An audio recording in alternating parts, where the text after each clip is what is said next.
So my idiot friends are over, right? Downstairs, make a noise like a pack of goddamn hyenas. Mom comes down. Keep it down, she yells. I run this house like I give a rat's ass who runs this dusty-ass shoebox.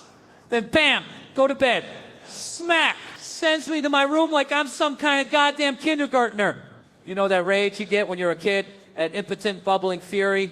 You want to be tough? You want to be a goddamn Viking warrior, but you're 8 and your mom just humiliated you in front of your friends. Emotional? That's what I was. A goddamn volcano of feelings. I'm running away, I screamed, packing a bag with one He-Man figure, because apparently that's all I needed to survive in the goddamn wilderness. And then my mom, in a moment of sheer, unadulterated parenting genius, gives me permission to curse. One time, I'm bad at school. Teacher staples a note to my chest, like I'm some kind of walking bulletin board.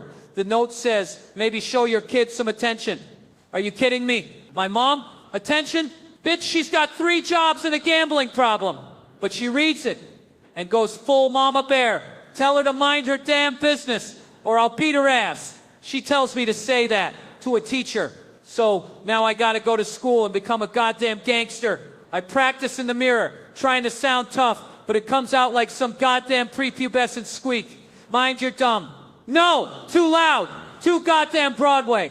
Finally, I get it. I'm ready. I get on the bus. My friends are all Kevins on the bus. What up, Kev? Like I'm goddamn Bono. Not today, fellas. I say, I got business. Business? I'm 8. But they're hyped. They know something's about to go down. So I walk into class. Miss Green, the teacher, asks if my mom read the note, and I take a deep breath, look at my friends, and unleash the full fury of an 8-year-old with a hall pass to the profanity store. My mom said to tell you to mind your damn motherfucking business, bitch. Little stupid teaching bit. 2 + 2, not knowing what the fuck it is, bitch. Crossed-eyed, crying down your back, fat-footed ass, bitch. Long-titted, no nipple having ass, bitch. No nipples. Where the hell did I even get that from? Got suspended, got my ass whooped. Mom said I was supposed to say 2 curse words. I said 76. I thought I was goddamn Samuel L. Jackson in a motherfucking school. And you know what? That whole messed up situation, the permission to curse, the ridiculous joke, the unhinged aggressive comedy, I probably got it from my grandfather with his terrible jokes and weird white people clap. That guy was a terrible influence, but it was okay because I love the fucker. All right, so the other day, I'm trying to teach my kid to swim, right? Fucking swimming! What is this? Victorian England! Like you need a special skill to not drown in 4 feet of water. It's water. You splash around, you don't inhale, you live. My dad, that psycho, he just grabbed me, 8 years old, skinny little runt, and chucked me into the deep end. No warning. Swim. You little shit, he yells. Swim? I don't know how to swim, you goddamn Neanderthal. I'm flailing, swallowing half the goddamn pool, thinking, this is it. This is how I go. And he's just standing there, arms crossed, probably thinking I'm faking it. Then the car ride home. Imagine that. I'm traumatized, reliving the near-death experience. And he's all, don't make me laugh, you almost drowned. What the fuck kind of comfort is that? This is the guy who'd take the goddamn light bulbs out of the sockets if my mom pissed him off. Steak in the pan, gone. Christmas lights. Strip that tree bare Christmas Eve. Who does that? Who has that level of petty rage? And now I'm supposed to trust this guy around my grandkids? No fucking way. Now, my kid, he's 7, right? Little private school snowflake. Never lifted a finger in his life. So I decided he's taking out the trash. At 2 a.m. Did I tell him to? No. All right, settle down, you bunch of oxygen thieves. Bondi Beach, they said. Sunlight, they said. Gorgeous women, they said. You know what I saw? A goddamn Indian dude in jeans and socks waltzing into the Pacific like he was going for a goddamn swim in the Ganges. Jeans and socks, I'm telling you.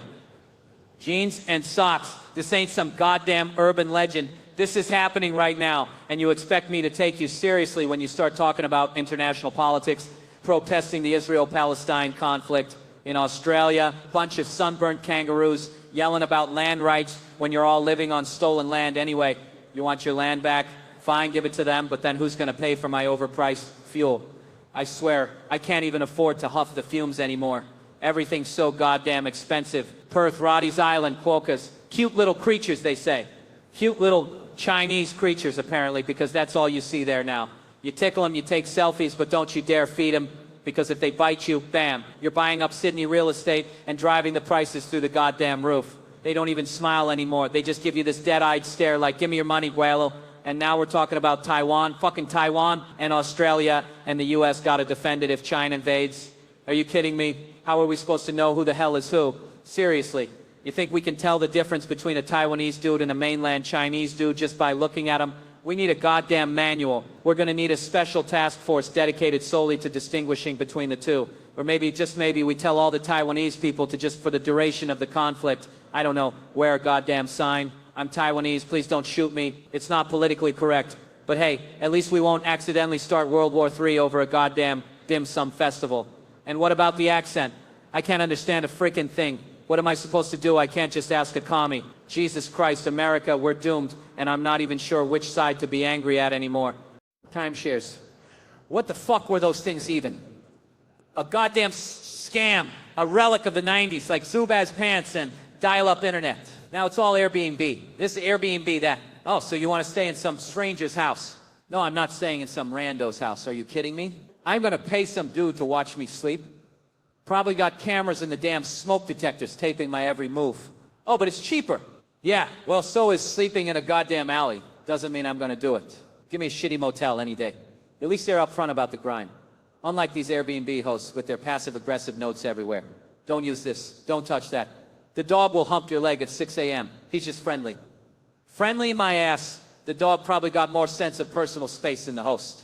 And the forms. Jesus Christ, the forms. It's like applying for a goddamn mortgage just to spend a weekend dodging hidden cameras and eating expired condiments. Oh, but hotels are so impersonal. Impersonal? You know what's really impersonal? Finding someone else's family photos staring at you while you're trying to take a dump. And let me tell you, it's like a family is not staring at you. I did the Airbnb thing once during the Panini, thought I was going to be all fancy. Get a house with a goddamn basketball court and a pool. But of course the gig got canceled. And guess what? No full refund. You try getting your money back from Martha, she'll tell you to go pound sand. That's why I hate corporations, but at least they'll give you a goddamn refund. I mean, hotels are set up, they understand, they're built for it, it's a transaction, not a creepy voyeuristic invasion of a stranger's life. I will say though, I ate a lot of people's food in Airbnbs. They leave it out like, oh, he won't eat this. And I'm over there just gobbling it all up. But you know what really makes me laugh? When you get to a comedy condo and can guess where the last comic was from, based on the crap in the fridge. Almond milk, LA, sardines, Canadian, and someone's always going to finish the dish. Like that guy Mark Norman, who'd sniff a bowl of borscht at the cellar and just start spooning it up. Mark Norman, man, that's the goddamn COVID vaccine. Right there, a little bit of everyone else's germs to build up your immunity. That's why he's still alive. Oh, so I still let these goddamn friends come over for game night once a month. One goddamn monthly invasion. And I swear to Christ, I hate game night. It's a goddamn social experiment in passive aggression and competitive psychosis, especially my game nights, because everyone turns into goddamn psychopaths. We're playing Monopoly, right? But oh no, we can't just play the goddamn game. We got to renegotiate reality. Like, hey, land on my property twice for free if you pay off this parking ticket. The city's ripping me off. And then the last time the wives got drunk. Because women, bless their hearts, they got two settings, stone cold sober, or somebody put a Monopoly piece where the sun don't shine, and I'm there killing the game, destroying their dream because I'm a child. When I play board games, I make goddamn DJ scratches every time someone lands on my property. You gotta pay that. You gotta pay that. And my wife, already 3 sheets to the wind, she's slurring. It ain't even that serious. How much do I owe you? And I look down, her pockets are fucking empty. So I'm like, get the fuck out. You lost. Put your goddamn dog in a cage. Don't pass go. Don't collect 200. And she's all, you're going to do me like that? Yes, it's a game. And all I want is blood and victory. So I flick her goddamn little metal car across the room and she takes it personal. Starts yelling, all you ever want to do is win. And I'm thinking, well, all you ever want. And suddenly this isn't about Park Place anymore. And Harry and Wayne are chiming in like I'm not pulling my weight in the bedroom. Are you kidding me? This is Monopoly. Keep it in the board. I swear to God, these games are just a prelude to the real estate agents selling our friendship. All right, settle down. What the hell's with all the cheering? You think I enjoy this? You think I like standing up here sweating under these damn lights, trying to make sense of you morons? 3 years together, almost. Jesus Christ, what is this, amateur hour? You think you know someone after 3 years? Try 20, pal. Then you'll find out she's been secretly plotting your demise since date number 3, based solely on the true crime garbage she binges on Netflix every goddamn night. Seriously, it's a goddamn horror show in there, a goddamn catalog of human depravity, and then she's got the Great British Baking Show queued up next, like she's trying to decide whether to poison me with arsenic or buttercream frosting. What the hell is that? And you women don't even get me started. You're all obsessed with these serial killer documentaries, and then you wonder why guys are terrified of you. You think we don't notice? You watch some sicko stalk and murder a woman jogging in the park, then what do? You lace up your goddamn sneakers and go for a goddamn jog in the goddamn park. You're braver than us. You're insane. If a guy gets raped jogging, we're never leaving the goddamn couch again.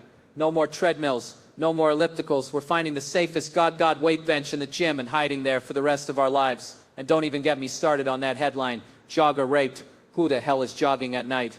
Are you trying to get raped? If that ever happens to me, that headline better read, Schultz raped jogging in the park at night, was running as fast as humanly possible, probably set a new world record, damn it. Because trust me, I'd be hauling ass. Usain Bolt would be taking notes. And if some sick bastard got his hands on me, he'd better pray I don't get my hands on him first. Because some sick bastard is going to regret messing with a man who's had enough of all you crazy broads. All right, so Netflix, right? This was the goddamn pinnacle of entertainment, but all I see on my girls continue watching is like Bundy, Dahmer, Gacy. It's a goddamn murderer's row, literally. Are you telling me that to unwind after a hard day of whatever the hell she does, she's diving headfirst into the sick, twisted minds of guys who make Jeffrey Epstein look like a goddamn choir boy? Cooking shows after that? Are you kidding me? So you can learn how to perfectly saute the kidneys you harvested from your victims, huh? And then these broads, these goddamn true crime junkies, they'll binge this stuff, the most depraved shit imaginable, and then what? They're completely unfazed. They don't change a goddamn thing. I'm telling you, my girl's watching some documentary about a rapist preying on female joggers at night. Horrifying, right? Tragic. But does she stop jogging in the goddamn park at night? No. She's out there practically waving a flag, daring some sicko to add her to his collection. They think they're invincible. The level of delusion is staggering. And guys, we're not like that, are we? You ever hear about some dude getting raped jogging in the park? You bet your ass he's investing in a goddamn treadmill, or maybe moving to Antarctica. Cardio is officially canceled forever. Because what is this? It's like a challenge, is it? Jogger raped. What a fucked up headline. It's practically victim blaming, all right? You're just out there trying to get your steps in and suddenly you're a target. I'd be running so fast I'd achieve goddamn escape velocity, high knees, arm pumping, looking like a goddamn Olympic sprinter fleeing from Satan himself. You think I wouldn't be giving it everything I got, huh?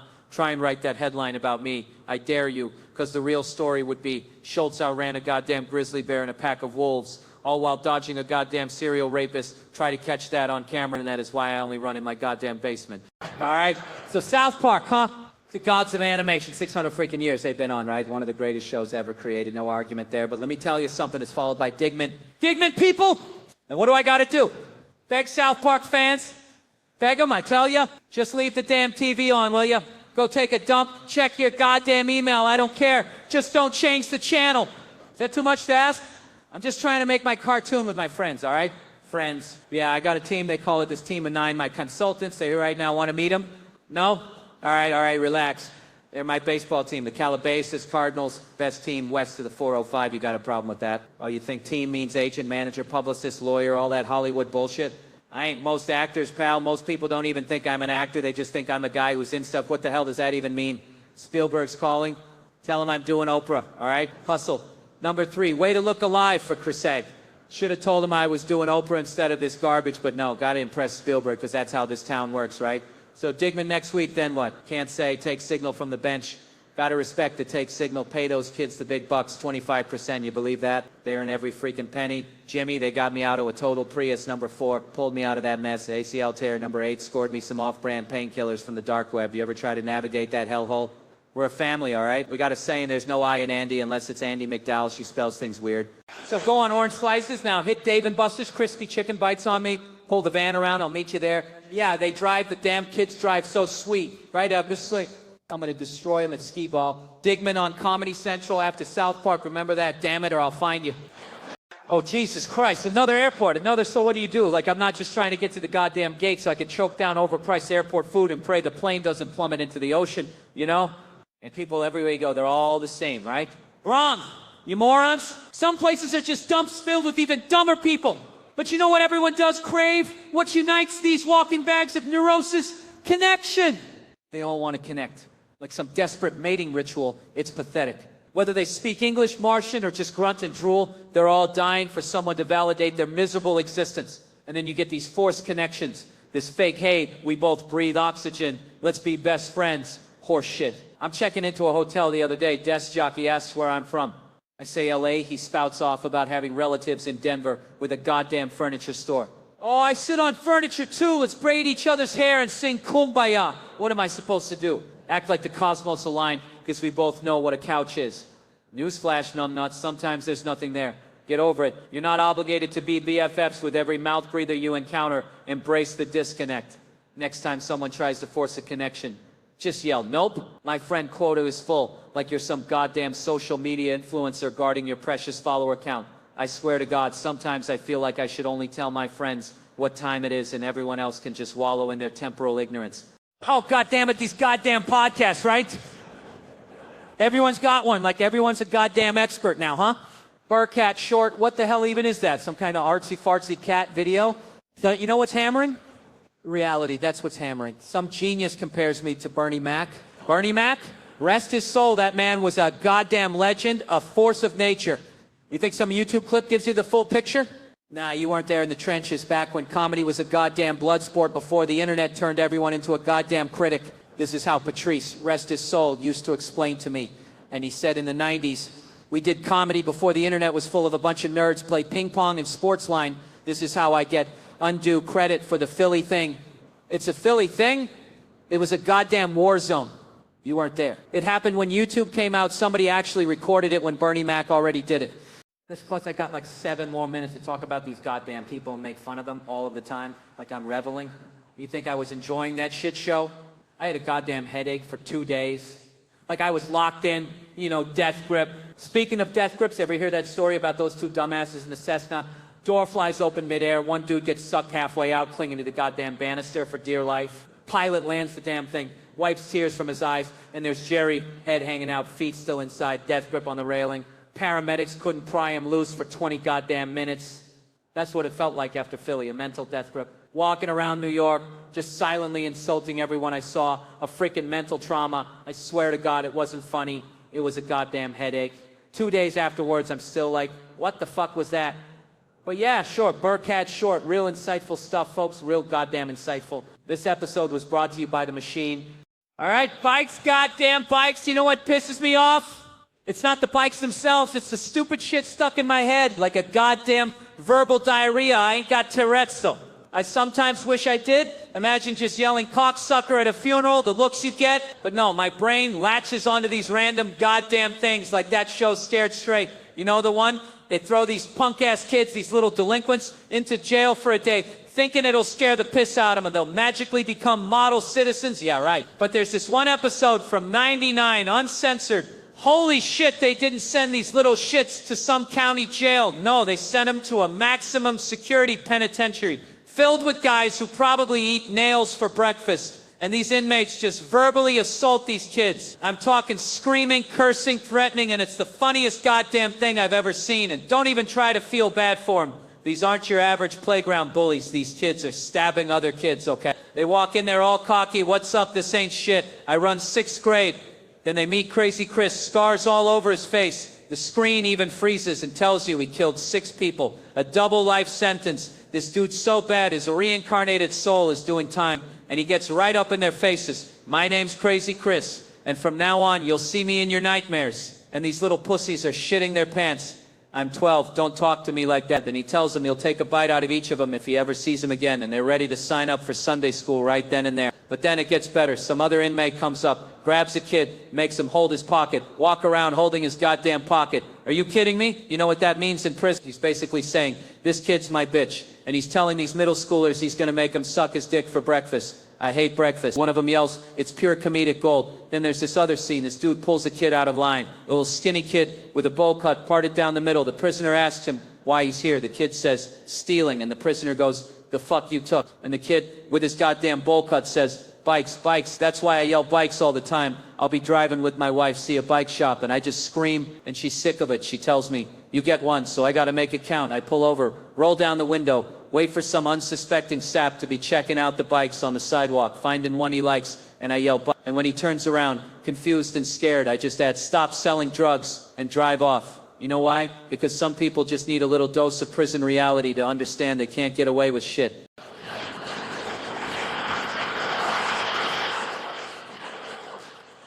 All right, settle down, Vancouver. Jeez, electric bikes, huh? That's what you got?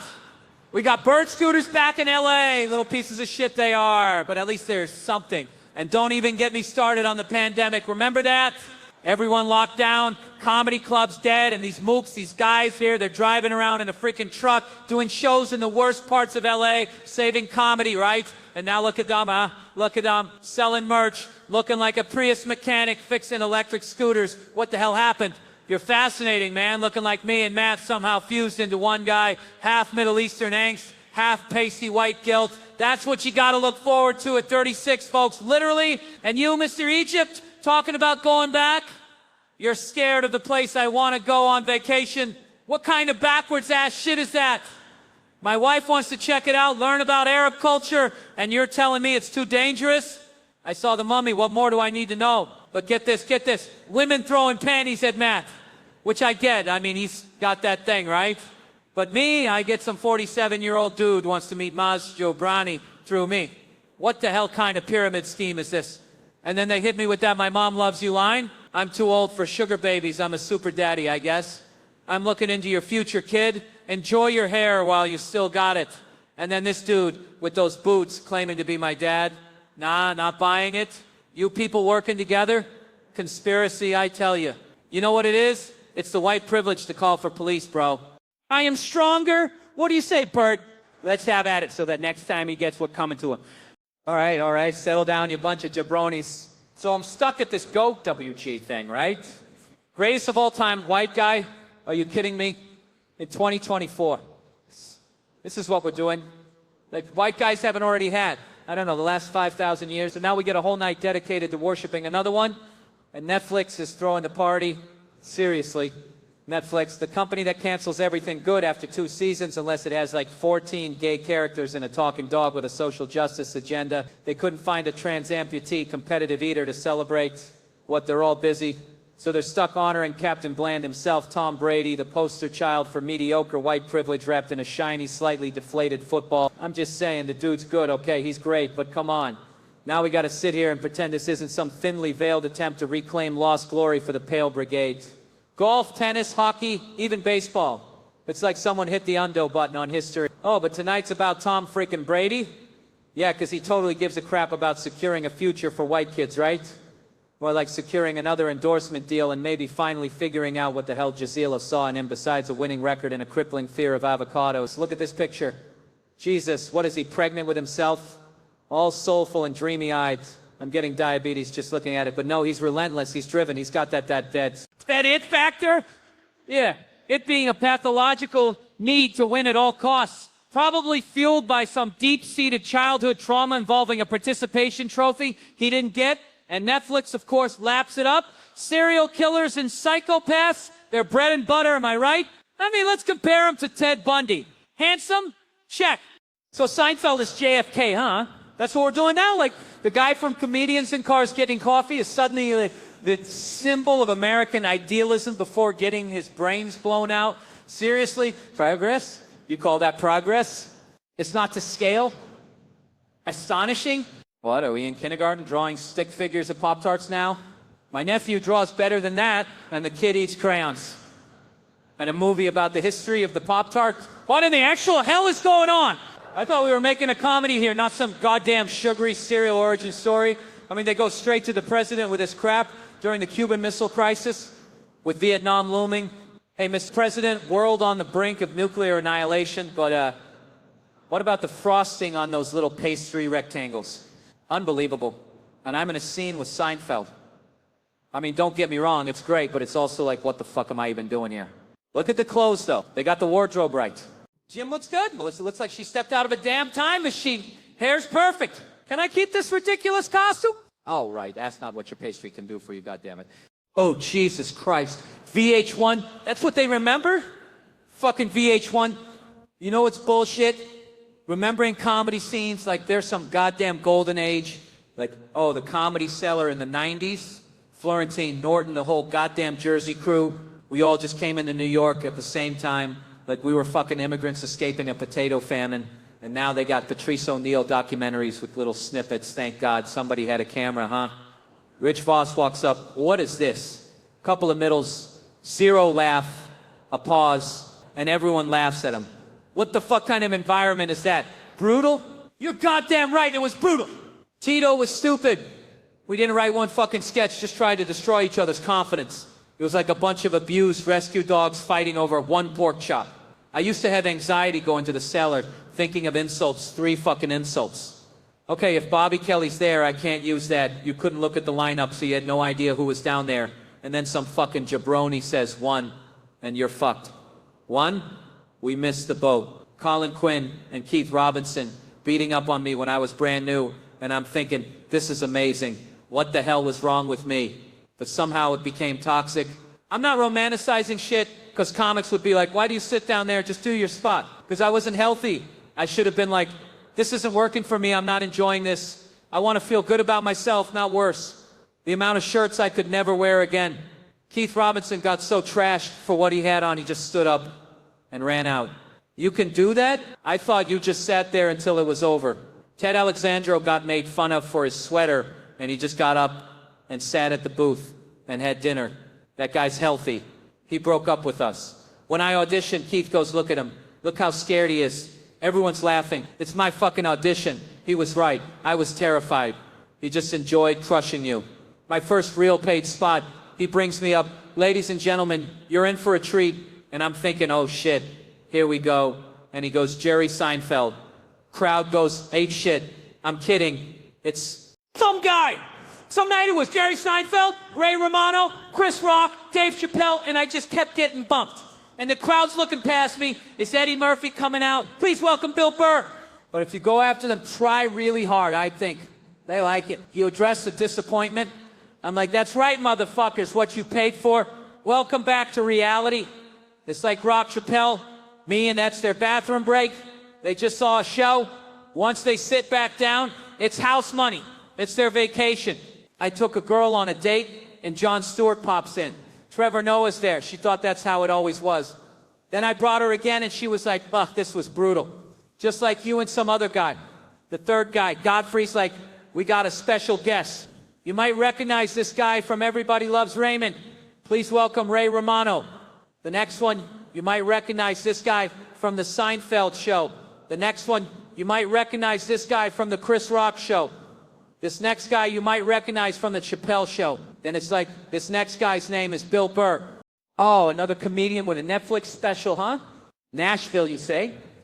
What, are we all country music stars now? Why Nashville? Because San Francisco didn't work out? What is this, amateur hour? Oh, I wanted to film in my hometown where everyone agrees with me and laughs at all my predictable jokes. Is that what comedy's become? A goddamn echo chamber? You need people who don't understand you, the hecklers, the people who challenge your worldview. That's where the real comedy happens, you moron. So you filmed in Nashville because Vince Vaughn told you about the Grand Ole Opry? What are you, a goddamn tourist now, walking around in this place, some magical place?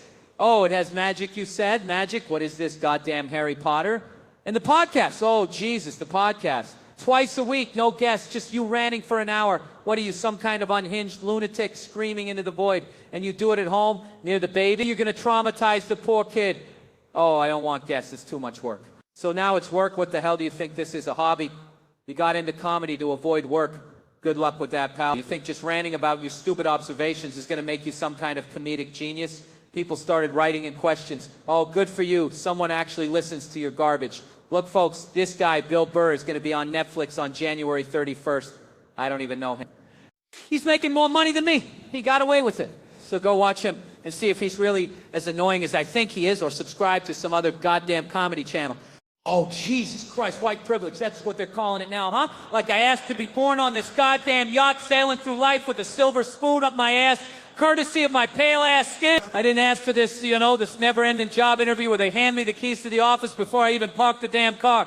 Oh, Bill, you're hired. Here's the corner office. Go film a special in Europe. We'll pay for it. Europe, that's where I went. The whitest goddamn tour this side of a Klan rally. England, Iceland. Fucking Iceland. That's where Santa Claus lives, isn't it? Pretty soon I'm breathing dust with Germans and Austrians, and you want to know where they got me the most? Where my humor just clicked with the locals. Budapest, Vienna, Warsaw, the goddamn Midwest of Europe, filled with the same type of morons as myself, laughing at the dumbest shit. They just got it, man. It was like a goddamn spiritual awakening. I'm up there thinking, goddamn, I could shoot a special here. And then they ask Bill, ain't it weird that they understand you with their broken English? They're watching Netflix like everyone else. They get the gist of the bitterness. It's not like people don't know who the hell I am. It's not like I'm going to random places and people know I'm the next Jesus. They know what they're signing up for when they buy a ticket. That's all that matters, right? But then you get to the Royal Albert Hall in London, sold-out show, thousands of pale faces cheering for you. It's humbling, I'll give you that. Suddenly you're thinking, what the hell am I even doing here? Do I deserve this? Symphonies play in this place.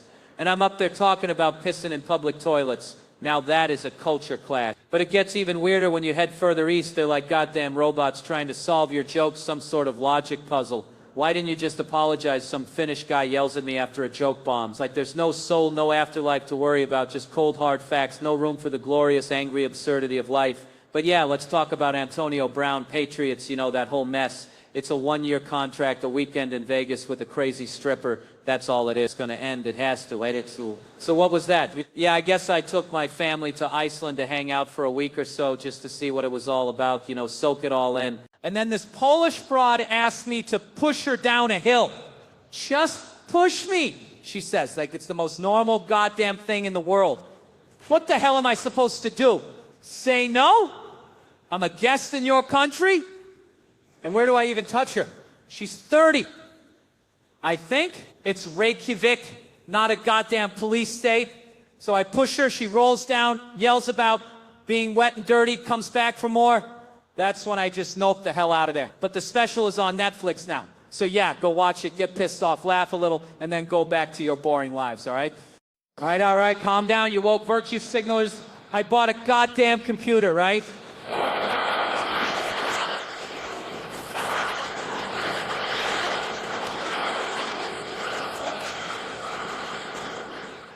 $1,000 goddamn dollars for a fancy brick that mocks my existence. I can't even program the goddamn coffee maker. What makes you think I can navigate this electronic minefield? Every click is a potential system crash. Every update a potential identity theft. And these smug little 8-year-olds hacking NASA with one hand while ordering my goddamn pizza with the other makes you want to just punch them, right? But the one thing, the one saving grace, this beacon of hope in this digital dystopia, spell check.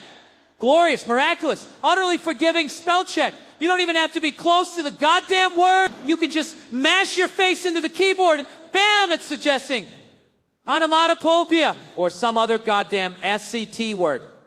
I forgot. But try misspelling something really bad. So goddamn atrocious it transcends language itself. And what do you get? A goddamn question mark. A question mark. This $1 million piece of technology, this digital oracle, throws its hands up like, I got nothing, pal, you've defeated me. A question mark. After everything it's seen, after all the misspelled garbage humanity has thrown at it, you broke it, you magnificent bastard. You finally found something stupider than the algorithms that control this goddamn planet. So go ahead, misspell existence into oblivion. You might just trigger the robot apocalypse and give us all a fighting chance. So, Amazon Prime, right? 2-day shipping my ass. Well, tell me why I gotta drive 30 goddamn minutes to some back alley adult store, dodging eye contact with every freak show in a 10-mile radius, just to buy something that should be delivered in a plain brown box. What is this, night? I'm supposed to sneak around pretending I'm buying adult diapers for my ailing grandmother? And the selection, Jesus Christ. It's like a horror movie directed by a lonely taxidermist. Silicone nightmares staring back at you, whispering promises of synthetic pleasure, and the cashier, oh, he's seen it all, hasn't he?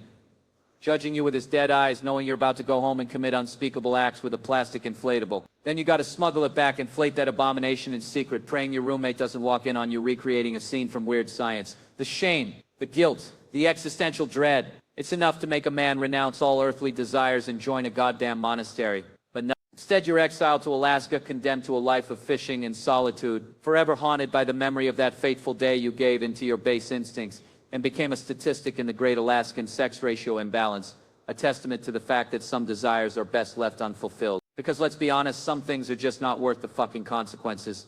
Oh, flying, you gotta love it, right? No, you don't. You absolutely don't. First class, yeah, that's the dream. Group 1, board like you own the damn sky, legroom, a napkin, the whole shebang. But then, bam! Pre-boarding army, suddenly everyone's got a condition, 20 goddamn groups shuffling on like they're evacuating Normandy. Military, all right, salute to the troops. But after the 20th goddamn dude in khakis, you start questioning, were you at Valley Forge, pal? Seen some action? Then it's families with kids, people with disabilities. What's next? Anyone wearing Crocs gets priority boarding? I saw some jackass swagger on board once. No uniform, no kids, all his limbs, no cough, no nothing. And I'm thinking, who the hell is that guy? Did he pay extra to cut the line and cut off my goddamn balls? And don't even get me started on the empty seat next to you, the poor man's first class. You're already mentally rearranging your luggage, composing your do not disturb face, and then bam, a land whale waddles down the aisle, eyeing your personal space like it's unclaimed territory. I swear, I once had a guy so obese, I was sitting next to him, and behind him, his lat muscle was hanging over the goddamn armrest like a goddamn saddlebag. Motivated. Yeah, I was motivated to gouge my eyes out, so I claw my way to the front of the plane. Finally, and now, suddenly, this disability bullshit. Oh, he can't stop cramming Twinkies down his gullet. He deserves priority. Meanwhile, 90% of the world is starving, and this slob's clogging the aisle with his artery. It's all our fault, right? Like Charlize Theron in Monsters. Suddenly everyone's empathizing with the serial killer because she had a tough childhood. Shove a tuna sandwich up someone's ass and suddenly they're justified in cannibalism. So now I'm the asshole because my wife's surprised at my overall vibe. I was this guy when we met. She's acting like I morphed into some rage-filled goblin overnight. How many childhood stories do I have to vomit onto the dinner table before she connects the dots to the ticking time bomb she decided to marry? Where is it coming from? She asks. Like I haven't been explaining the source of my goddamn madness for the last 15 years. She'd have nothing on me if I could just chill out, just control the damn fury.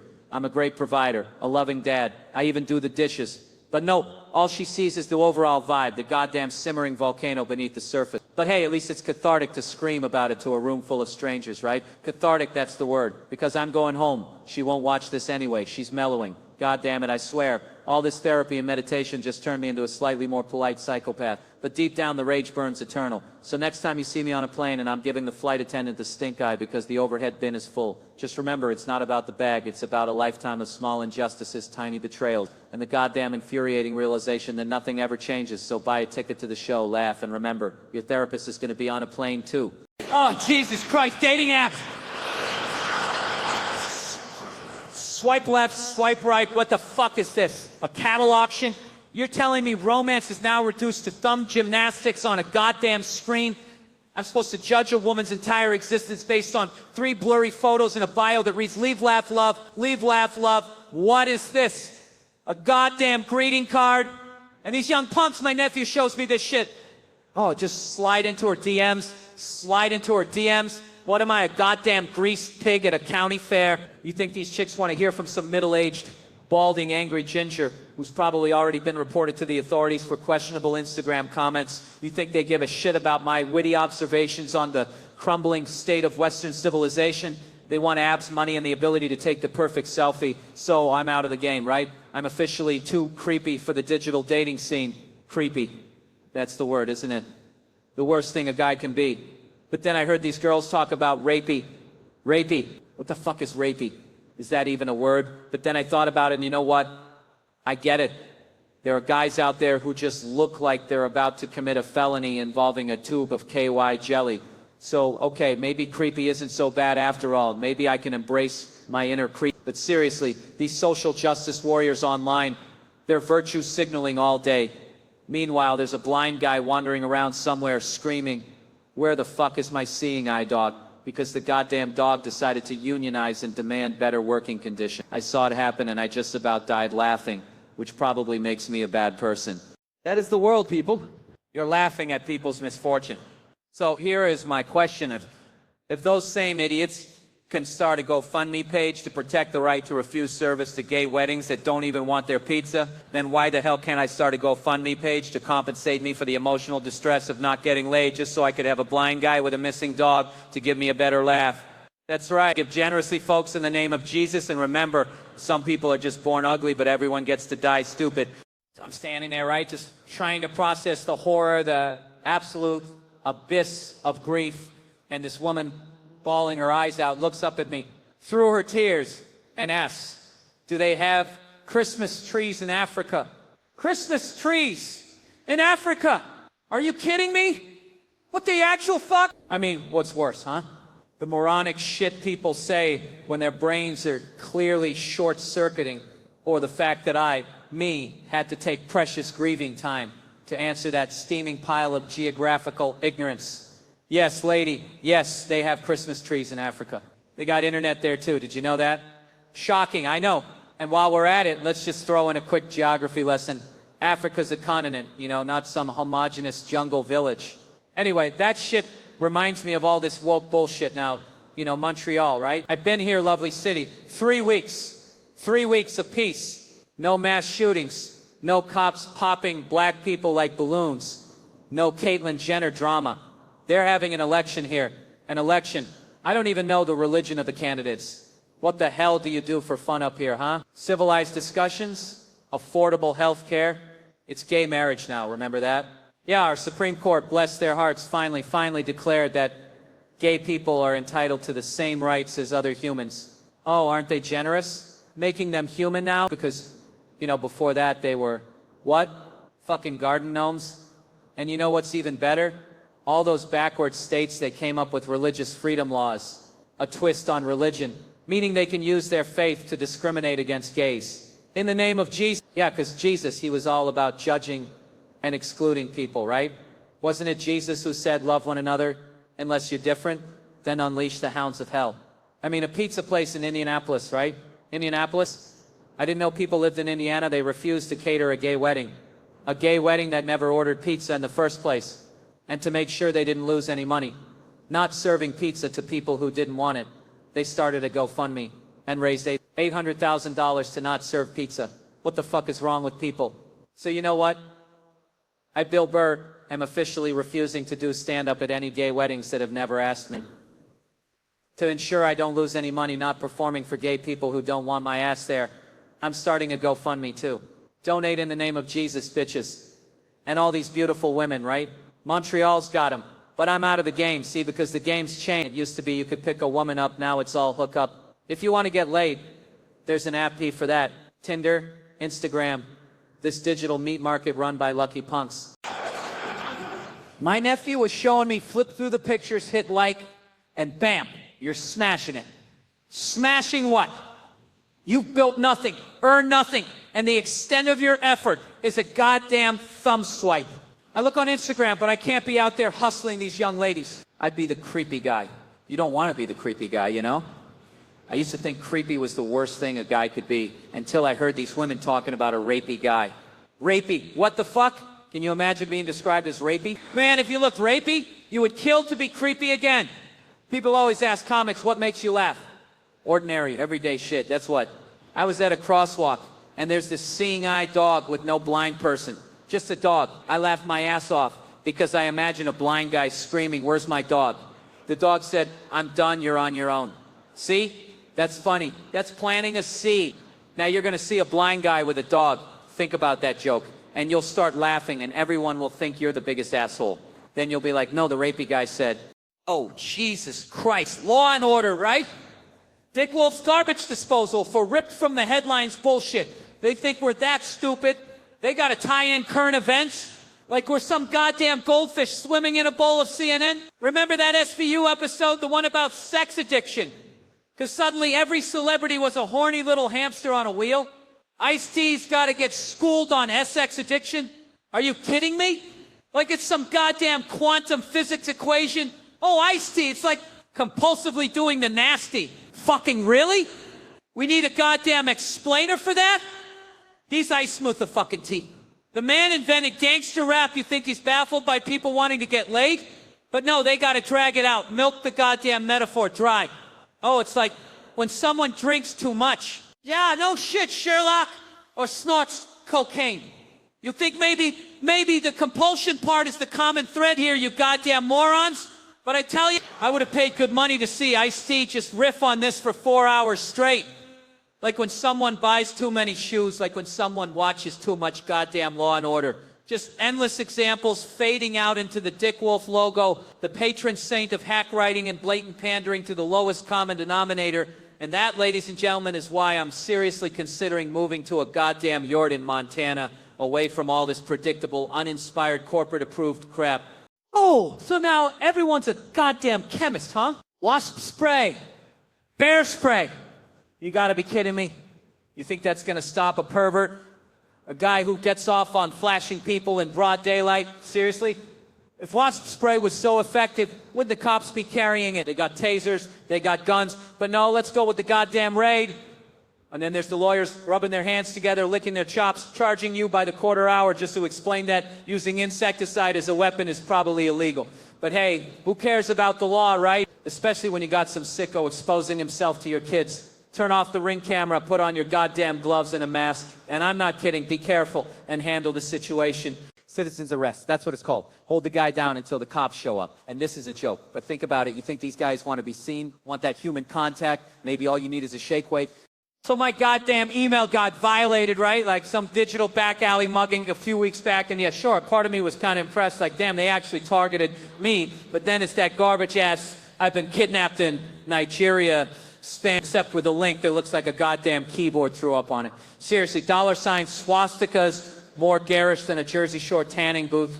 So naturally, every idiot in my contact list gets it. And suddenly, bam, everyone's crawling out of the woodwork. Like I just announced I was giving away free beer and hand jobs. Oh, Billy, your email's been hacked. No shit, Sherlock, I'm the one getting the responses. Do you think I didn't notice I sent a link that screams virus louder than a goddamn car alarm at 3? But here's the kicker. This one mouth breather. A friend of 17 years, a guy with the sense of humor of a goddamn brick, emails me, dead serious. Hey, Bill, click the link. Don't want to buy herbal Viagra. Herbal Viagra? Are you fucking kidding me? First of all, who clicks on a link that dodgy? I mean, even my grandma, who thinks the internet is just a series of cat videos, would know better. And second, you think that's how I peddle herbal Viagra? A blank email with a link.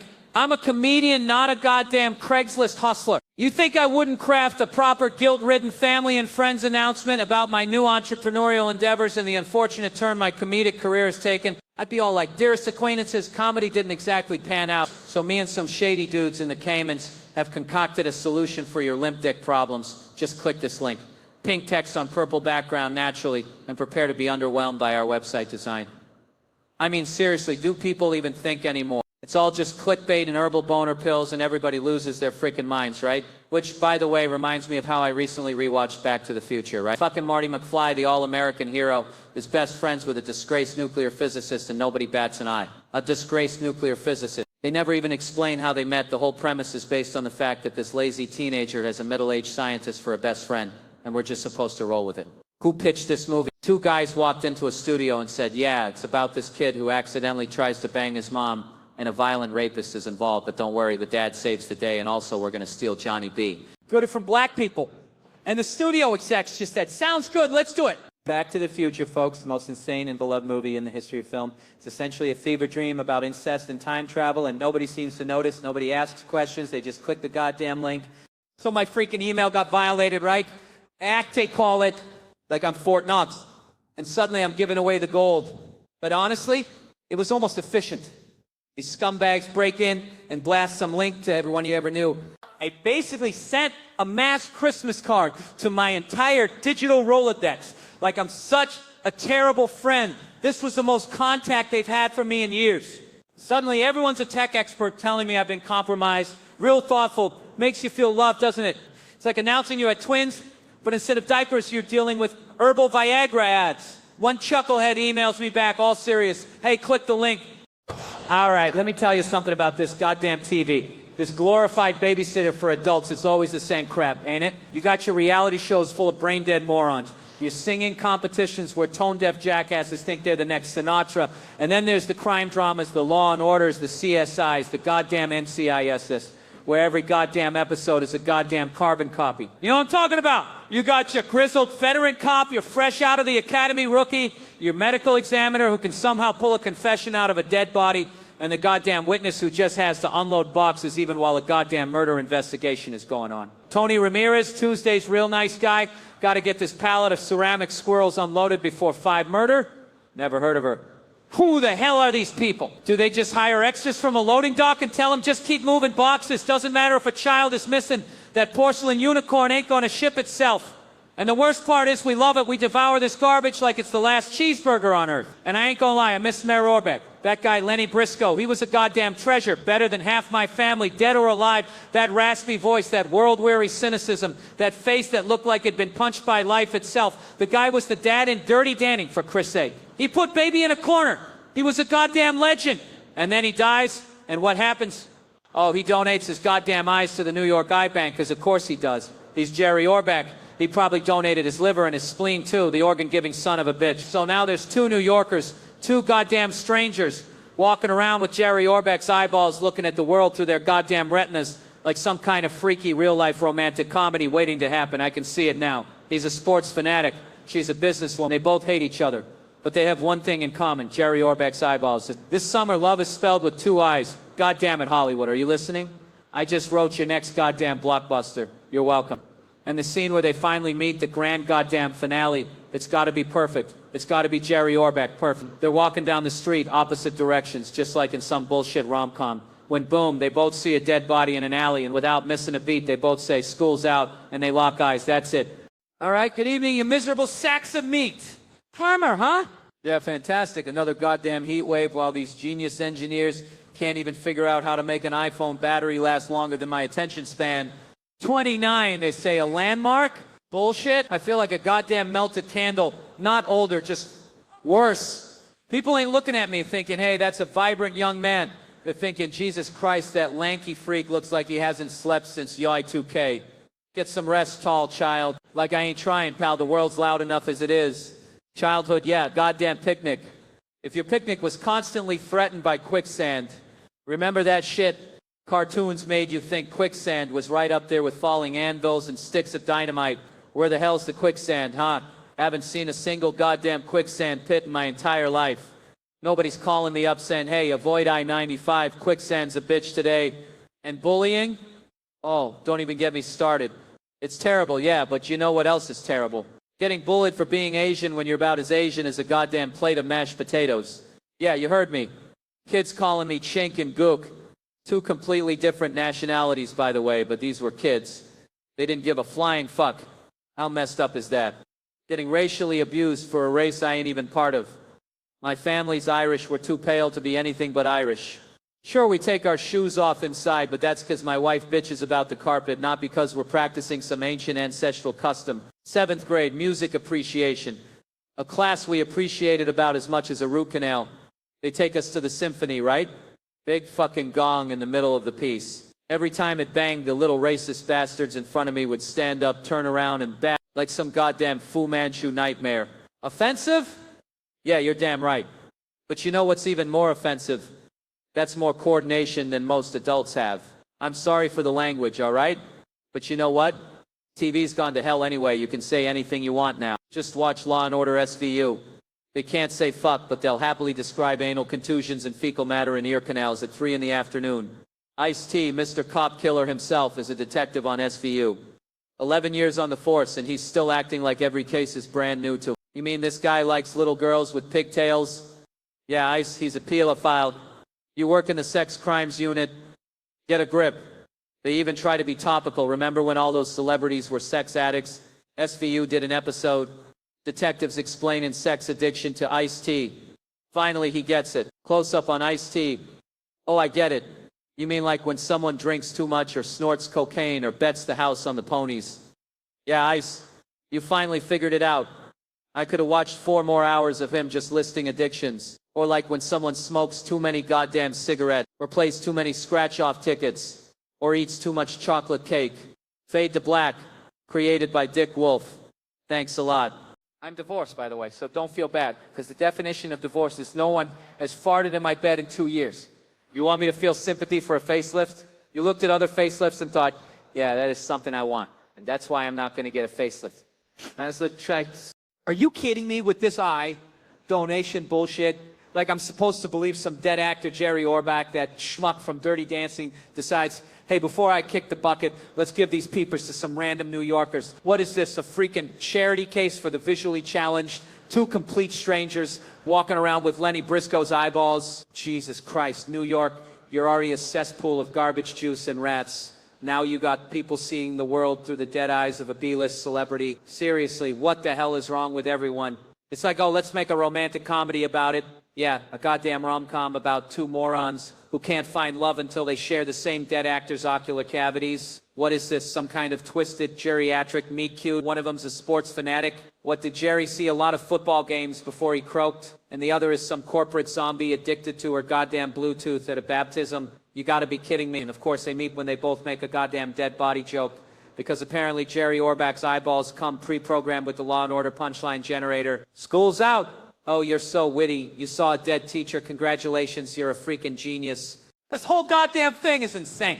You know what I'm saying? It's insane. You people are insane. I'm locking my goddamn leftovers in a safe because you can't trust anyone, not even goddamn organ donors. Now clap, you judgmental bastards. All right. So I get this email, right? Someone sent me a wonderful special. Oh, thank you. Like, I'm some kind of goddamn saint handing out blankets to the homeless. It's me and 15 freaking kids, 8 to 13 years old. What the hell kind of idea is that? It'll be funny, they said, and you needed something to do. Like I'm just sitting around knitting goddamn doilies waiting for inspiration. And Sawyer, that maniac, always wanted to put kids on SNL. Can you imagine? Two little brats doing Weekend Update. Jesus Christ. And so now I'm writing kids talking like me. Great, just what the world needs. More angry little midgets. Musical numbers, they said, keep people entertained. What am I, a goddamn dancing monkey? But then get this, they interviewed the kids, asked them what they're afraid of. What the hell are 8-year-olds afraid of in 2019? When I was a kid, it was tarantulas. Remember those hairy bastards? Now it's still tarantulas. What the hell is wrong with these kids? Tarantulas are not a problem. Not in New York City anyway. So we have this premiere. Black tie, can you believe that? These little dictators demanded a red carpet.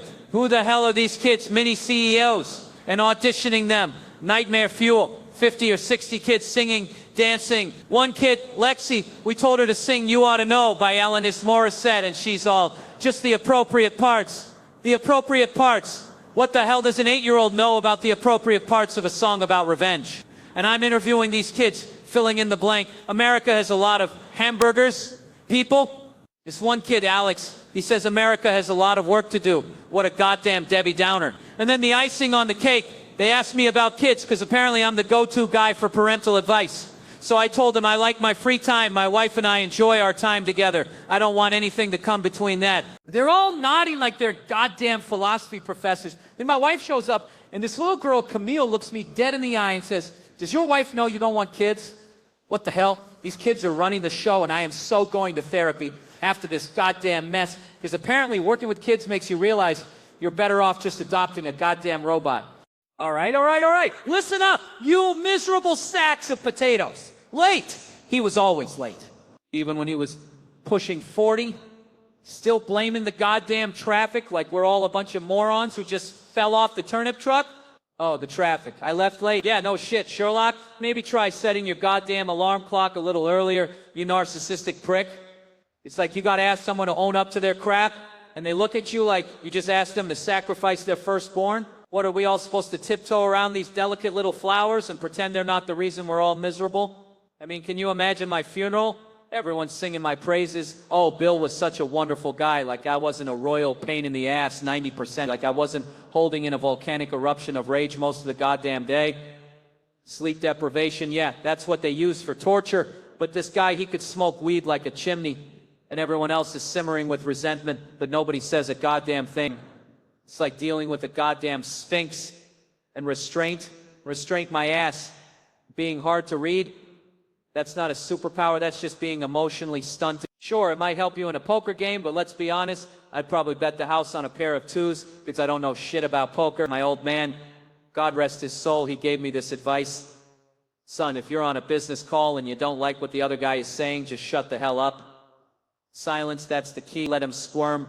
Let him backpedal, because people are so afraid of a little goddamn silence that they'll give away the farm just to fill the void. And you know what? He used that crap on us when we were kids. Dad, can I go see Rambo? Silence. You still there? Uh-huh. Silent. And the concession started rolling in. So yeah, at my funeral, I want someone to acknowledge that I was a flawed human being, a cantankerous son of a bitch. But damn it, I enjoyed the ride. You got that? I enjoyed the goddamn ride. I wasn't looking to do any heavy lifting, that's all. And I found the one job that allowed that. And like Werner Herzog said, I don't know if people change each other's lives, but... Oh, you all made it so much better, but if any of you start asking me about seeing any freaking ghosts, I am walking out of this room like a damn specter myself. Oh, the irony?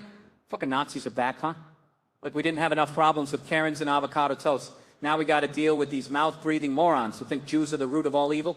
Seriously, my wife's Jewish, you know, and let me tell you, she's way more concerned with finding parking than global domination. And these idiots, they're out there spewing this garbage like they invented the internet.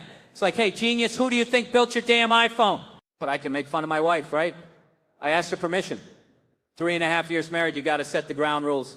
I said, honey, can I still bust your balls on stage? And she's like, yeah, just don't say I'm a bitch and you hate me. The bar is so low I could limbo under it in a fat suit. I mean, what kind of show would that be? Hello, my wife's a bitch and I hate her. That's like a self-help group hosted by John Voight and Alec Baldwin. No way, man, my wife is a bitch, but I love her. She's a 5'0" Jewish dynamo. We're opposites.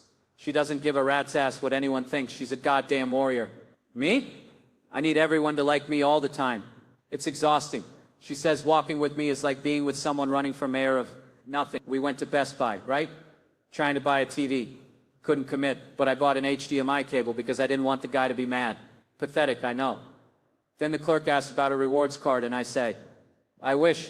And my wife, she just bolts. Walks all the way to the goddamn laser printers. Like she's starring in the Blair Witch Project. So I'm standing there looking like an idiot. While this guy's trying to upsell me a card like I haven't already revealed my deepest desire. I wanted to say, look, pal, I'm trapped in a loveless marriage with this Jesus freak over here. I can't ask for the things I want in public.